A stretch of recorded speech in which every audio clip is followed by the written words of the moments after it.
Pulso Latino es presentado por Discover it for yourself. Frisian Flag.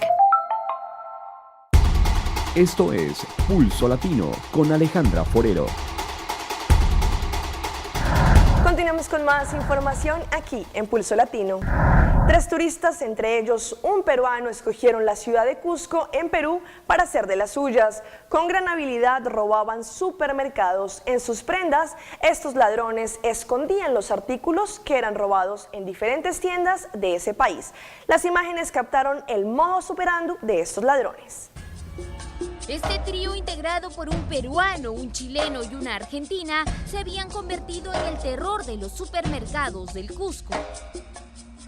Observe cómo la joven de 21 años oculta unos paquetes debajo de su chompa. Luego avanza siendo resguardada por uno de sus cómplices.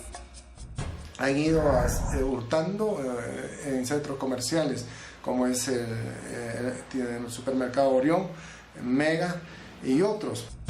La policía de turismo del Cusco intervino a los 3 turistas cuando caminaban por el centro de la ciudad, tras identificarlos gracias a las cámaras de seguridad. Rápidamente fueron sometidos a un proceso judicial que dictó su condena. Han sido sentenciados a pena suspendida, 2 años y 6 meses, suspendida en 2 años, y con reglas de conducta y una reparación de 100 nuevos soles para cada uno de ellos. Los extranjeros serían expulsados del país. En tanto, el joven peruano fue identificado como Frank Aliaga, quien llegó a la ciudad imperial como turista. La policía cusqueña está alerta sobre el accionar de gente foránea que llega a la ciudad imperial a fin de dedicarse a actividades ilícitas, a fin de conseguir dinero para, en la mayoría de los casos, comprar droga. No hay un turismo nocivo en la ciudad del Cusco, como son estos mochileros, un turismo que viene a la ciudad del Cusco a pedir limosna, a realizar comercio, trabajos en forma ilícita. Solo en las 2 últimas semanas, la policía y la Fiscalía de Turismo han intervenido 24 casos, donde se han visto involucrados turistas de nacionalidad israelí, búlgara, española, alemana, argentina, colombiana, entre otros. Desconocidos que irrumpieron en una instalación de acueductos en Puerto Rico provocaron un desastre ambiental cuando parte de este combustible se derramó en toda el agua. Efraín Arroyo se trasladó allá y encontró más de 1000 familias sin agua y un gran operativo de limpieza. Así amanecieron unas 1500 familias, clientes de la autoridad de acueductos, luego de que el agua se contaminara con diésel en la planta de bombeo que sirve al barrio Cubuy en Canóvanas. ¿Cuán arriba fue? Cuidado. Obviamente es subjetivo, ¿no? Porque sabes que la gota de aceite cae y se riega, pero prácticamente llegó como hasta donde empieza la quebradita allí que se ve como que aquello allí. Ajá. Más o menos esa fue el área que cubrió. ¿Y de dónde provenía el diésel? Del tanque de diésel. El tanque estaba lleno, es de la planta auxiliar. Alguien cortó el alambre eslabonado en uno de los extremos de una instalación que parece muy bien protegida, con todas las advertencias, con alumbrado nocturno y una cámara de seguridad. La cámara no estaba operando y el foco también se lo llevaron, junto con el diésel. Por accidente el combustible cayó en tierra y al agua. Las funciones hoy eran de limpiar el terreno y extraer la sustancia del río. No podemos precisar en este momento cuánto tiempo va a tardar. Nosotros tenemos que pasar por el proceso de limpiar la toma, luego limpiar toda la planta y llenar de nuevo la planta, procesar y tomar muestreo. Los muestreos toman de 6 a 24 horas en tener resultados. Ambas instalaciones se limpiaban simultáneamente con agua traída en camiones cisterna, que a la vez la distribuían por la comunidad. Mi nene que estudia aquí en la Georgina Vaquero me dice que cuando estaba en el patio y fue a probar el agua de la fuente, se dio un muchachito con ella y sintió la sensación del gas. La escuela amaneció cerrada hoy, mientras la planta está completamente vacía en todos sus compartimientos. Una ventaja que tienen estos eventos, por mencionar alguna, es que se aprovecha y se limpian las instalaciones. Cuando el agua comience a llegar, se deben abrir las plumas al menos 20 minutos antes de consumirla. Los afectados recibirán un ajuste en las facturas. Efraín Arroyo, Noticentro. En Panamá, el contrabando de madera es uno de los delitos ambientales que afectan actualmente el ambiente. Las autoridades han realizado un importante decomiso y Betseray Richard nos tiene el informe.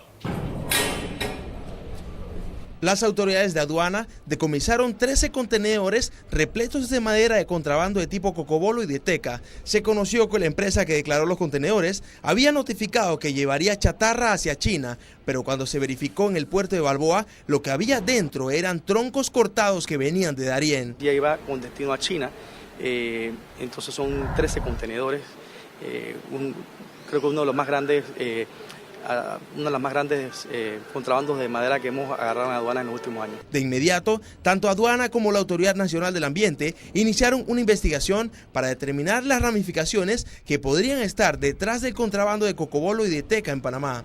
Hasta el momento se desconoce el costo que representa este contrabando. Bueno, el cocobolo sí está dentro de la lista de especies en peligro de extinción. Lo que es la Autoridad Nacional del Ambiente mantiene una regulación con respecto a esta especie. Las autoridades recopilaron las pruebas necesarias con el fin de iniciar los procesos respectivos en contra de quienes resulten responsables por este delito ambiental. Betseray Richards, TVN Noticias. Aruba es una isla turística preferida por muchos turistas alrededor del mundo, pero quienes vivimos acá también consideramos como un lugar placentero para vivir, ya que no solo sus playas y los diferentes lugares que ofrecen, sino también porque la comunidad en general puede disfrutar de diferentes actividades que son muy comunes en la isla. Al ser esta semana la Semana de la Salud, quisimos hacer un recorrido por cuáles son estas actividades que en Aruba la gente acostumbra a hacer y eso fue lo que encontramos. En esta semana en la cual se conmemora la Semana Mundial de la Salud, quisimos saber cuáles son las actividades físicas preferidas por la comunidad. Muchos de los ciudadanos disfrutan de eventos que son organizados como carreras para las cuales se preparan con anticipación y la cual cuenta con una gran afluencia de personas. También están las clases de Zumba, las cuales tienen muchas adeptas y las cuales también han despertado pasión en el género masculino. A través de estas danzas, los participantes pierden calorías. Otra actividad que la comunidad realiza son los deportes extremos acuáticos. Estos deportes en su mayoría son practicados por jóvenes, pero al contar con un excelente clima en nuestra isla, es propicio para que los habitantes puedan realizar estos deportes. También la comunidad disfruta de caminar en proyectos como el Linear Park. Es muy común que en las tardes se vea por toda la vía del Linear Park decenas de personas ejercitándose y estimulando la salud. A pesar que se sabe que Aruba es una isla que tiene índices de obesidad, es cada vez común ver a personas que están cuidando su salud realizando actividades físicas. Estar privadas de la libertad no ha sido un limitante para que aproximadamente 300 mujeres concentren sus energías y pongan a volar su imaginación a través de confecciones artesanales que elaboran dentro del Centro de Corrección y Rehabilitación Najayo Mujeres en República Dominicana. Nuestra compañera Yamel Canán visitó sus instalaciones en San Cristóbal y nos tiene la siguiente historia. Estos trajes elaborados con base en fundas plásticas y cosidos con hilo de nylon son parte de las creaciones con las que Carmen Rosario, condenada a 20 años de prisión por homicidio, decidió darle un giro a su vida y aprender este maravilloso oficio. Porque cuando yo llegué a este lugar pensé que todo estaba perdido, pero hay muchas cosas que me motivan para cuando yo salga. Cuando yo estoy trabajando con el plástico, yo me olvido de todo, porque ahí entonces me viene a la mente un diseño y yo pongo mis pensamientos solo en eso. 8 años en la cárcel han sido más que suficientes para que Magani Mateo decidiera reflexionar y se fijara la meta de crecer como persona. Asegura que los años privada de libertad les servirán para reconstruir su vida al salir de prisión. Yo le puedo decir que estar libre, eso es algo que uno lo lleva acá. Hay personas que están en la calle y están presos, más presos que uno mismo. En el tiempo que estoy aquí, de la experiencia mala, le saco algo bueno. Esto me ha construido mucho porque he aprendido muchísimas cosas que no sabía. Claro, ser otra persona, claro. Estoy arrepentida. La directora del centro, Ibelice Pérez, comentó que con la creación de estos accesorios y prendas de vestir femeninas, las 294 internas de este centro se han esforzado para ser aceptadas por la sociedad, por lo que al salir necesitarán un voto de confianza. Porque ellas sienten que la sociedad le está dando una oportunidad y eso le hace a ellas ser cada día mejores personas y seguir esforzándose por integrarse a los programas de tratamiento que le permitan ser mejores personas que la que eran cuando llegaron a este centro. Con varias presentaciones de actuación, bailes y hasta canto recibieron las internas a la afamada violinista dominicana Aisha Sied, quien visitó las instalaciones del centro para ofrecer un concierto de música instrumental.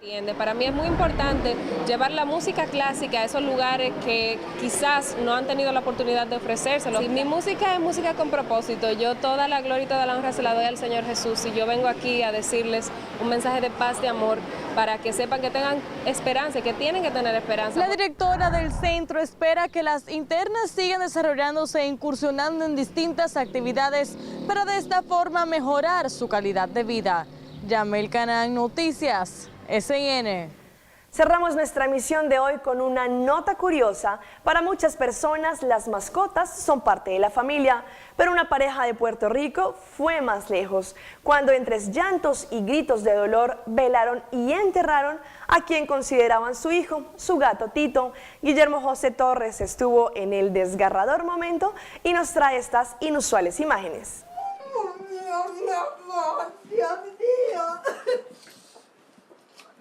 La casa de doña Margarita y don Mario estará vacía y, según la mujer, ese vacío será difícil, si no imposible de llenar.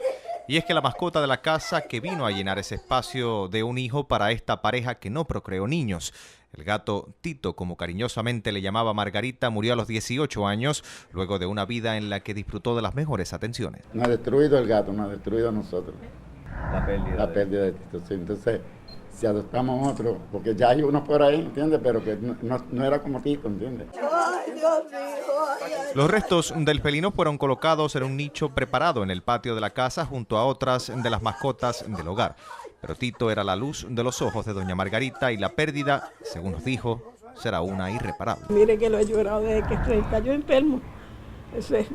Mi esposo cada rato, que te vas a enfermar de los nervios, que sí, decía que y yo pues aguantando y aguantando, pero llega el momento en que uno no puede, porque es como si te desprendieran algo de adentro. Vecinos del lugar y hasta el alcalde del municipio llegaron hasta la casa para darle el último adiós al animal. Para muchos pudiera parecer algo insólito, pero para doña Margarita y su señor esposo se trata de algo que va mucho más allá, se trata de su pequeño hijo. Por eso es que esta mujer no puede entender cómo existen aquellos que deciden maltratar a los animales. Pero ante este inusual evento se levanta la pregunta sobre qué deben hacer aquellos dueños y responsables de animales ante el deceso de estos y qué parámetros hay establecidos para disponer de sus restos. El que quiera sentarse y generar algún tipo de reglamentación para que un cementerio cubra mascotas o que una funeraria cubra mascotas, pues lo exhorto a que lo lleven a cabo. El problema cuando uno empieza a evaluar estas situaciones donde hay mascotas y gente a la misma vez, es una situación ética. Ahora para esta humilde familia de hormigueros solo quedan los recuerdos. Guillermo José Torres, Noticentro. Esto fue Pulso Latino por el día de hoy. Agradecemos por su sintonía. Nos vemos en una próxima emisión. Hasta entonces. Pulso Latino fue presentado por... Discover it for yourself. Frisian Flag.